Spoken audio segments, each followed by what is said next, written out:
Now question number 9. It is again very important from exam point of view, bete.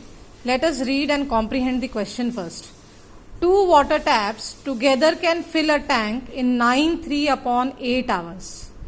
The tap of larger diameter takes 10 hours less than the smaller one to fill the tank separately. Find the time in which each tap can separately fill the tank. Now, as per the question, he says that the larger diameter tap, it takes 10 hours less than the smaller diameter, right? So, let the smaller tap fill the tank in X hours. So, the larger will take how much time less? That is 10 hours, it is given. So, if the smaller is taking X hours, the larger fills in X minus 10 hours. Is it okay? Now, both the taps together, they can fill it in 9/3/8 hours. I am converting this mixed fraction into improper. That is 8 9s are 72 plus 3, 75/8 hours. Is it okay? Now, total time taken by the smaller one is X hours. If I say the part of tank filled by the smaller tap in 1 hour, it will be what? 1/X. Similarly, the part of tank filled by the larger tap in again 1 hour, it will be 1/X minus 10, because the total time by the larger one was what? X minus 10.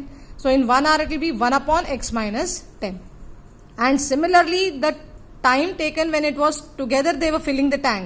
So the part of tank filled by both the taps together in 1 hour will be 1/75/8. So 1 divided by 75/8. So divide, when it is converted into multiplication, it becomes the reciprocal of the next term. So 8/75, and that will give me 8/75. Is it okay? I have written 8/75. It is because of this case. That is 1 divided by 75/8. When it is into, it becomes 8/75. I hope it is clear. Now, together they are filling it together in 8/75 hours, isn't it? So again we can write 1/X plus 1/X minus 10 is equal to 8/75. Is it okay? Again I'll take the LCM over here. So here I have X, I don't have X minus 10. So 1 into X minus 10. Here I have X minus 10, I don't have X. So 1 into X, X, and 8/75. Here I simplify, I get 2X minus 10, and here X square minus 10X. 8/75. I'll cross multiply. I get 75 into 2x minus 10 is equal to 8x square minus 80x. Is it okay? Till here everybody is understood? Now I can solve this equation. I've got the quadratic equation, and I can find the solutions by maybe quadratic formula or by factorization method. And you're going to do it, and you're going to give me the answer. I hope you can do it, bete.